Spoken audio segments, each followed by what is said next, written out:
hingga ke ujung barat, terukir dengan indah jejak langkahku. Silamnya takkan menghapus kisahmu. Bumi pertiwi ini tempatku bersemayam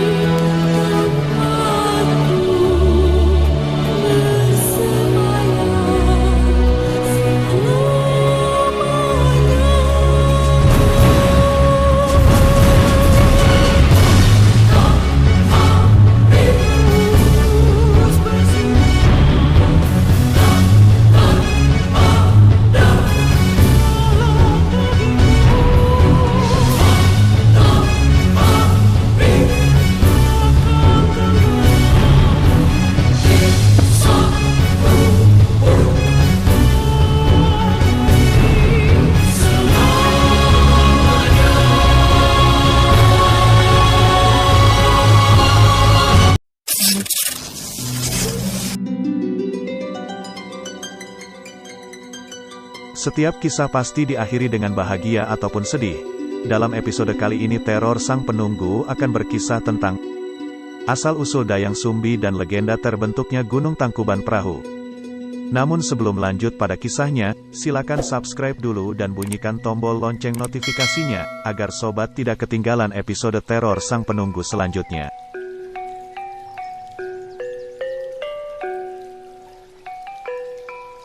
Berbicara tentang kisah legenda terbentuknya Gunung Tangkuban Perahu, kurang afdol rasanya jika kita tidak membahas Dayang Sumbi, perempuan yang sangat cantik bagaikan seorang bidadari pada masanya itu.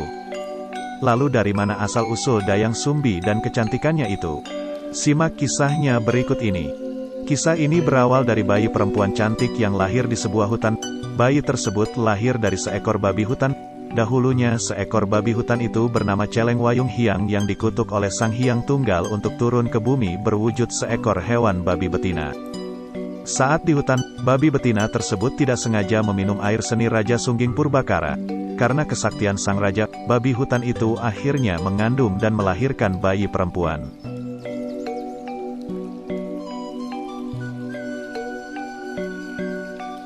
Raja Sungging Purbakara pun menemukan bayi itu di tengah hutan dan beliau menamai bayi perempuan itu dengan nama Dayang Sumbi atau Rarasati. Singkat cerita, Dayang Sumbi yang menjadi anak angkat raja itu kini beranjak dewasa, dan terlihat sangat cantik bak seorang bidadari. Karena kecantikannya itu, banyak raja yang berperang untuk mendapatkan hatinya.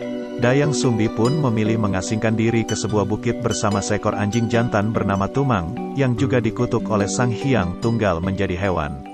Pada suatu hari, saat sedang bertenun, teropong yang sedang dirinya gunakan terjatuh. Dayang Sumbi pun bernazar siapapun yang bisa membawa teropong itu bila seorang pria akan dinikahinya, sementara bila seorang perempuan akan dijadikan saudara. Sebuah takdir dari langit, anjing yang bernama Tumang tadilah yang bisa membawa teropong tersebut. Tanpa bisa menolak, Dayang Sumbi akhirnya menikah dengan anjing jantan yang selama ini telah menemaninya. Tak disangka, Tumang pun berubah menjadi pria yang tampan rupawan. Dari pernikahan itu, Dayang Sumbi memiliki seorang anak laki-laki bernama Sangkuriang. Bertambahnya bulan dan tahun, Sangkuriang tumbuh menjadi anak pintar dan pemberani. Akan tetapi ia tidak tahu siapa ayahnya. Sementara itu, Dayang Sumbi belum berani membuka rahasia siapa ayah Sangkuriang itu. Rahasia itu tetap ia tutup. Tapi kelak, akan ia sampaikan rahasia itu ketika Sangkuriang sudah besar. Ayah Sangkuriang tetap berwujud seekor anjing yang bernama Tumang. Kadang ia berubah wujud menjadi manusia walaupun hanya sebentar.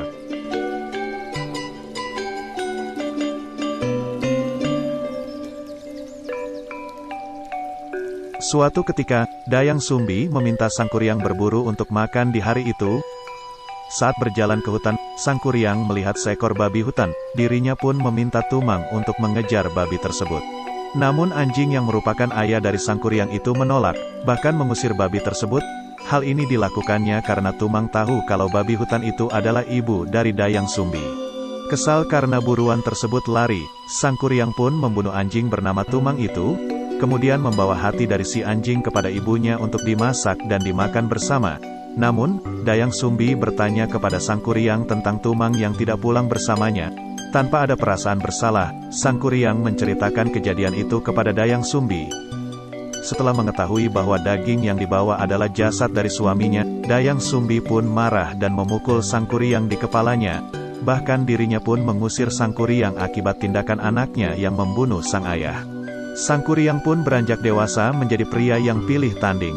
Berkelana dan berguru kepada orang-orang sakti dari satu gunung ke gunung yang lainnya, dirinya pun berhasil mengalahkan para pendekar bahkan para makhluk halus atau jin menjadi tunduk kepadanya. Namun akibat pukulan Dayang Sumbi di kepalanya, Sang Kuryang mengalami amnesia bahkan tidak mengenal siapa dirinya. Pada suatu hari, Sang Kuryang bertemu dengan Dayang Sumbi yang tidak kehilangan kecantikannya. Tidak mengenal perempuan yang disangkanya bidadari itu, Sang Kuryang pun berusaha mendapatkan hatinya.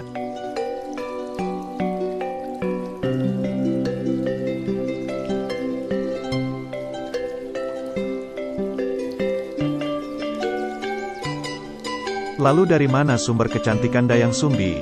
Banyak yang menyebut kecantikan abadi dari Dayang Sumbi berasal dari hasil bertapa puluhan tahun. Namun ada juga masyarakat yang mempercayai sebuah daun bernama Manarasa yang menjadi rahasia awet muda dari Dayang Sumbi. Tanaman ini sendiri tumbuh di sepanjang bibir jurang kawah dan pinggiran kawasan Kawah Ratu. Tanaman Manarasa ini tumbuh subur di tubir bibir kawah. Selain tanaman ini, tidak ada tanaman jenis lain yang tumbuh di sekitar bibir kawah. Menurut kepercayaan masyarakat setempat, bau belerang ini yang membuat tanaman Manarasa tumbuh subur. Uniknya daun Manarasa ini hanya tumbuh di sekitar kawah, bahkan dipercaya bisa membuat awet muda bila dikonsumsi. Daun Manarasa sendiri memiliki rasa yang asam dan pahit. Lalu, bagaimana kisah Gunung Tangkuban Perahu terjadi? Dan, inilah sebab musababnya terbentuknya Gunung Tangkuban Perahu. Karena kecantikan Dayang Sumbi, Sang Kuryang pun terus mendekatinya. Sehingga terjadilah cinta terlarang antara ibu dan anak yang seharusnya tidak terjadi. Namun karena Dayang Sumbi pun tidak tahu kalau pria tampan itu adalah anak kandungnya sendiri, ia pun menerima Sang Kuryang menjadi kekasihnya. Hal ini terjadi begitu saja. Pada suatu waktu, Dayang Sumbi sedang mencari kutu di kepala Sang Kuryang. Saat itulah dirinya melihat bekas luka di kepala yang merupakan tanda dari pukulan sebelum mengusir anaknya dahulu. Dayang Sumbi pun akhirnya mengenali anaknya. Dayang Sumbi lalu menjelaskan kepada Sang Kuryang bahwa dirinya adalah ibunya. Karena telah gelap mata akibat cinta, Sang Kuryang pun tidak percaya apa yang Dayang Sumbi sangkakan. Menurutnya itu hanya akal-akalan Dayang Sumbi saja yang tidak mau menikah dengannya. Sang Kuryang tak tahan melihat sikap Dayang Sumbi yang berubah itu, ia terus memaksa Dayang Sumbi untuk segera menikah dan menjadi istrinya.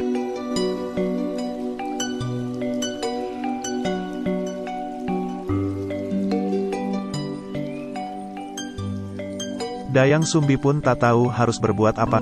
Ia merencanakan sesuatu agar anaknya itu tidak menikahinya. Ia pun lantas meminta Sang Kuryang untuk membuat perahu dan telaga di puncak gunung. Berbekal kesaktiannya dan kekuatan para jin taklukannya, Sang Kuryang pun menyanggupinya. Ribuan prajurit jin dikerahkannya untuk membuat perahu, ada juga yang menggali tanah. Tidak berapa lama semua pekerjaan itu pun hampir selesai. Dayang Sumbi pun khawatir, ia tidak ingin menikahi anaknya sendiri. Tak habis akal, Dayang Sumbi membunyikan lesung hingga membuat ayam berkokok. Para jin yang mendengar lesung itu pun lari terbirit-birit, tidak menyelesaikan pekerjaan. Sang Kuryang yang kesal karena dicurangi oleh Dayang Sumbi pun menendang perahu itu dan mendarat di atas bukit dengan posisi terbalik. Kemudian lama-kelamaan perahu itu berubah menjadi bukit dan menjadi gunung, yang diberi nama oleh masyarakat setempat Gunung Tangkuban Perahu. Sementara bukit yang menjadi tempat hilangnya Dayang Sumbi pun, konon lama-kelamaan menjadi sebuah gunung. Gunung itu diberi nama Gunung Putri.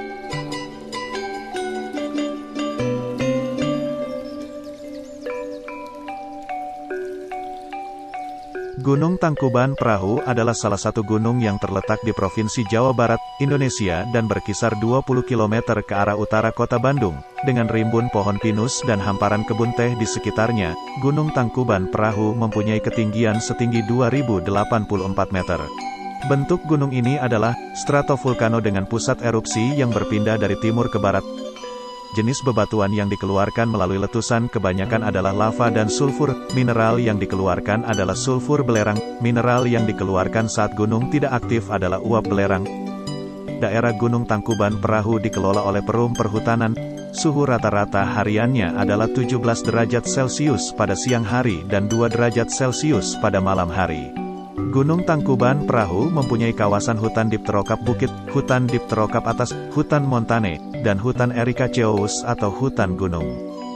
Legenda Gunung Tangkuban Perahu ini sudah melekat di hati masyarakatnya yang diwariskan dari generasi ke generasi agar sejarah ini tidak hilang termakan zaman. Nantikan episode selanjutnya ya sahabat, tetap di Teror Sang Penunggu.